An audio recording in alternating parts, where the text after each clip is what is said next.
అసలు pollution audit చేయమన్నాను. అది దివీస్ కావచ్చు, అరబిందో కావచ్చు, డెక్కన్ కావచ్చు, చిన్న చితక పరిశ్రమలు ఏమున్నాయో.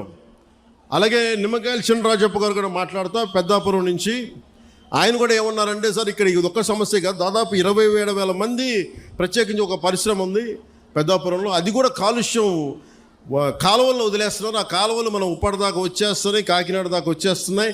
మొత్తం పంట పొలాల్లోకి వెళ్ళిపోతుంది ఆ కాలువ, ఆ నీళ్లు. దానివల్ల అదే భూమిలోకి ఇంకిపోయి అదే మనం ధాన్యం కూడా తింటా ఉన్నాం. దానివల్ల ఒళ్ళు కూడా పారైపోతుంది, క్యాన్సరస్ అవుతుంది అనేది. సో నేను పెట్టుకుంది ఏంటంటే, మనకి చాలా ఈ అభివృద్ధితో పాటు మనకు కావాల్సింది ఖచ్చితంగా పర్యావరణ పరిరక్షణ కావాల్సిందే మనకి.